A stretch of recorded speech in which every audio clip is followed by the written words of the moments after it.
కల్పించాలి మెడికల్ సిబ్బందికి రక్షణను, కల్పించాలి మెడికల్ సిబ్బందికి రక్షణను, శిక్షించాలి డాక్టర్ పై అత్యాచారం చేసిన నిందితుడిని వెంటనే.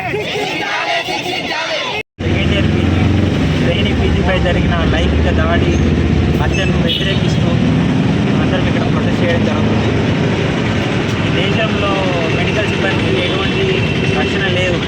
నో సిసిటీ గవర్నమెంట్ హాస్పిటల్లో కానీ గవర్నమెంట్ మెడికల్ కాలేజ్లో కానీ లేవు, సరిపడా సిబ్బంది లేరు, సెక్యూరిటీ సిబ్బంది కానీ సరిపడా వస్తువులు కానీ లేవు. సో ఇవన్నీ కల్పించాలి. జెండర్ ప్రొటెక్షన్ యాక్ట్ అనే లాని తీసుకురావాలి.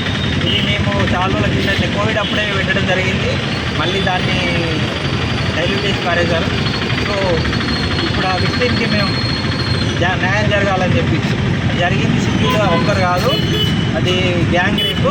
సో దానికి సంబంధించిన అందరినీ శిక్షించాలి, వాళ్ళకు న్యాయం జరగాలి, వాళ్ళ పేరెంట్స్ తీసుకోవాలి అని చెప్పి మేము ప్రొటెస్ట్ చేస్తున్నాం. మెడికల్ డిపార్ట్మెంట్లో పనిచేస్తున్న పీజీ విద్యార్థిని అయినటువంటి అమ్మాయికి చాలా భయంకరంగా అతన్ని రేప్ అండ్ మర్డర్ చేయడం జరిగింది. ఇది సభ్య సమాజంలో ప్రతి ఒక్కరూ తలదించుకునేటువంటి విషయము. ఆమె ఎక్కడో అడవుల్లో ఎక్కడో ఉండి పనిచేస్తుంటే జరగలేదు. అందరూ సమాజంలో ఒక హాస్పిటల్లో ఉంటున్నటువంటి ప్రదేశంలో ఆమెని అందరూ ఉన్నటువంటి ప్రదేశంలోనే ఒక స్త్రీకి రక్షణ లేకుండా పోయింది.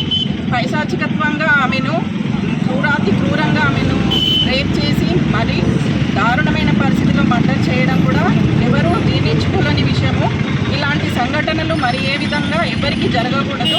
మరీ ముఖ్యంగా హెల్త్ అండ్ మెడికల్ డిపార్ట్మెంట్లో పనిచేస్తున్నటువంటి స్త్రీలకు మరీ రక్షణ లేకుండా పోతుంది.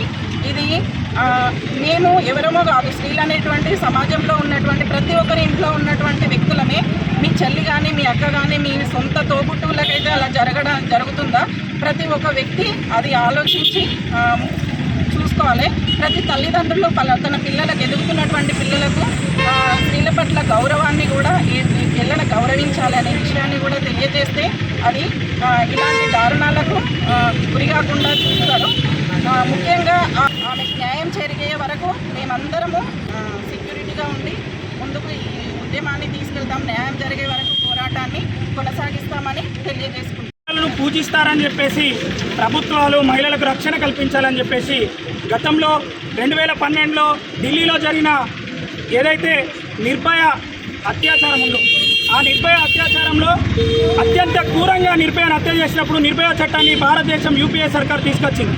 అదేవిధంగా ఈ దేశంలో 2014 తర్వాత మోడీ సర్కార్ వచ్చిన తర్వాత మహిళలపై అనేక రకాల అత్యాచారాలు అఘాయిత్యాలు జరుగుతున్నాయి. అందులో భాగంగా ఎవరైతే రోగంతో బాధపడుతున్న ఒక వ్యక్తికి వైద్యం చేయడానికి ఉన్న ఒక డాక్టర్, ఒక మహిళ మౌనిత అనే ఒక అమ్మాయి, ఒక జూనియర్ డాక్టర్ ప్రాక్టీస్ చేస్తున్న అమ్మాయిపై 36 గంటలు నిర్విరామంగా ఉద్యోగం చేస్తున్న ఆమెకి అక్కడ ఉన్న ఒక కామాంధుడు ఒక అమ్మాయిని అత్యాచారం చేసి చంపుతుంటే ఈ సభ్య సమాజం ఏం చేస్తున్నది?